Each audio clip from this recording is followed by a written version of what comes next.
আসসালামু আলাইকুম। এখন শুনবেন সংবাদ শিরোনাম। ধর্মের নামে একটি দল নির্বাচনী বৈতরণী পার করতে চায়, মন্তব্য সালাউদ্দিনের। অন্তর্বর্তী সরকার বিশেষ দলকে ক্ষমতায় বসাতে চায়, অভিযোগ ডাক্তার তাহেরের। জাতি যে একটি নিরপেক্ষ সুষ্ঠু নির্বাচন আশা করেছিল, জাতি সে আকাঙ্ক্ষা ব্যাহত হয়েছে। ধর্মের নামে ব্যবসা করে, রাজনীতির ব্যবসা করে এবং বিভিন্ন রকমের জান্নাতের টিকিট বিক্রি করে রাজনীতি করতে চায়, ভোটের বৈতরণী পার হতে চায়। ভোটে অনিয়ম বন্ধে নির্বাচন কমিশনের নতুন কৌশল, জেলা প্রশাসক পদে নিয়োগ রদবদল। এতে অনভিজ্ঞদের সংখ্যা বাড়বে বলছেন বিশ্লেষক।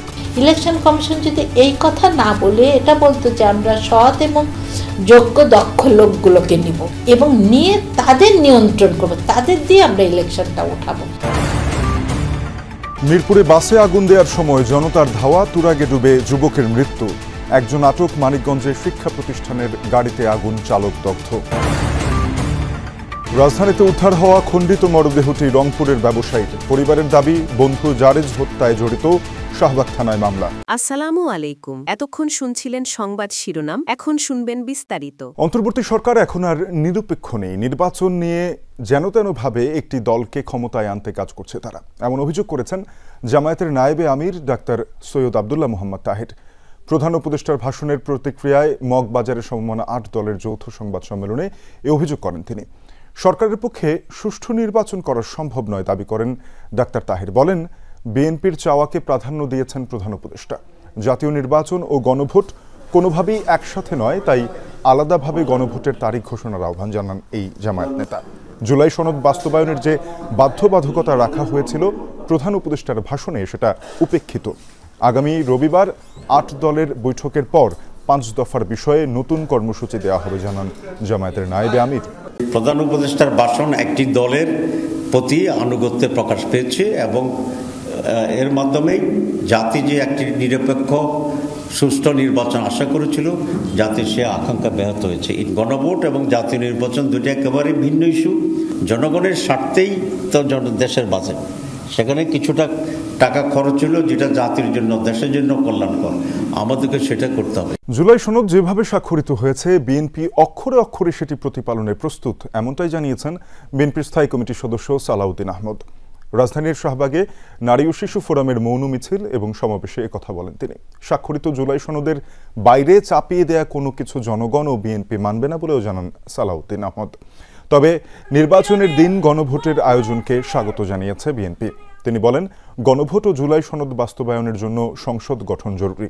অভিযোগ, দেশে একটি দল ধর্মের নামে জান্নাতের টিকিট বিক্রি করে ভোটের বৈতরণী পার করতে চায়।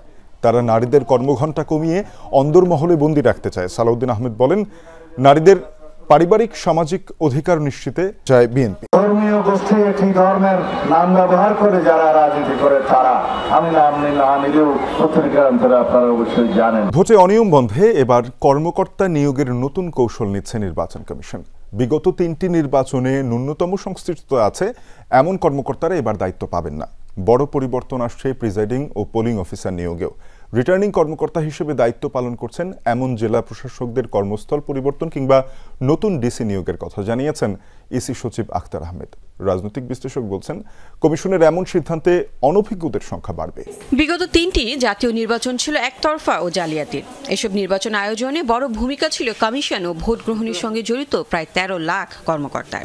এদের বাদ দিয়ে নির্বাচনী কর্মকর্তা নিয়োগ দেওয়া যায় কিনা ইসিকে তা খতিয়ে দেখতে বলে সরকার। কমিশন তা বিবেচনায় নিয়ে প্রিজাইডিং ও পোলিং অফিসার নিয়োগে বড় পরিবর্তন আনতে যাচ্ছে। নির্বাচন সামনে রেখে 29 জেলায় নতুন ডিসি নিয়োগের মাধ্যমে বড় ধরনের রদবদল শুরু করেছে সরকার। রিটার্নিং কর্মকর্তার দায়িত্ব পালন করবেন এই ডিসিরা। ইসি সচিব জানালেন, বিগত 3 নির্বাচনে ন্যূনতম সংশ্লিষ্টতা ছিল এমন কর্মকর্তারা বাদ পড়বেন, তবে সেটি নির্ধারিত হবে সুনির্দিষ্ট প্রক্রিয়ায়। মনের ভিতরে ঢুকাতে বোঝা মুশকিল যে আপনি কতটুকু ইনভলভ ছিলেন। পারিপার্শ্বিক পরিস্থিতি, পিয়ার রিভিউ, তার রাজনৈতিক পরিচয়, রাজনৈতিক সংশ্লিষ্টতা ইত্যাদি জিনিসগুলো বিবেচনা করে এটা করা হবে।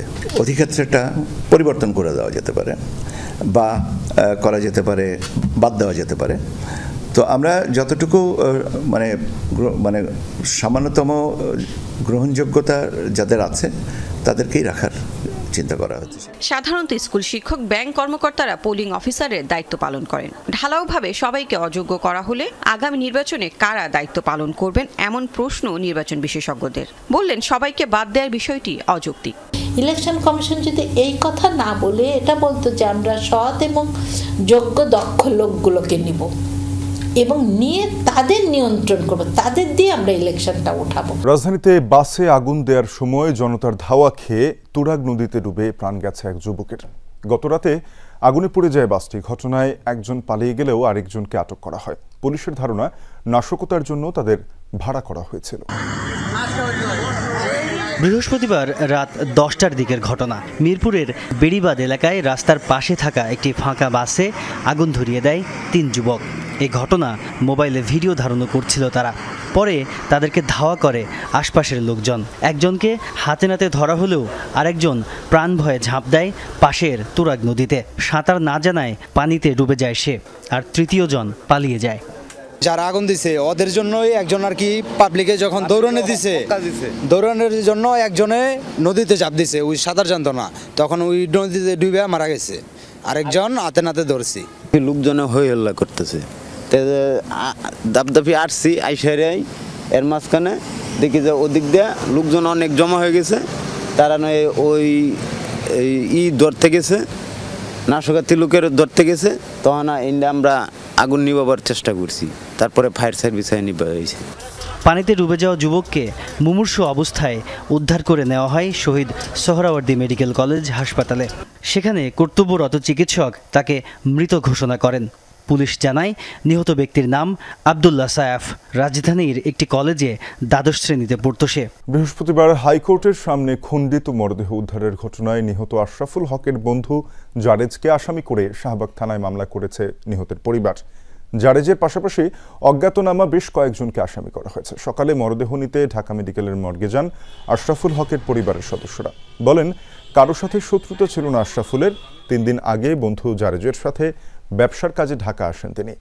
এরপর থেকে এই মোবাইলে যোগাযোগ বিচ্ছিন্ন হয়ে যায়। সবশেষ 3 দিন আগে মোবাইল ফোনে কল করলে ওপাশ থেকে রিসিভ করে জানানো হয় মোবাইলটি তিনি কুড়িয়ে পেয়েছেন। পরিবারের দাবি, সুষ্ঠু তদন্ত করে প্রকৃত আসামিকে গ্রেপ্তার করে সর্বোচ্চ শাস্তি নিশ্চিত করা হোক। এখনও সন্দেহভাজন কাউকে আটক করেনি পুলিশ। রাজধানীর জাতীয় ঈদগাহ মাঠের পাশে খণ্ডিত অবস্থায় উদ্ধার হওয়া আশরাফুল হকের রংপুর বাড়িতে চলছে শোকের মাতম।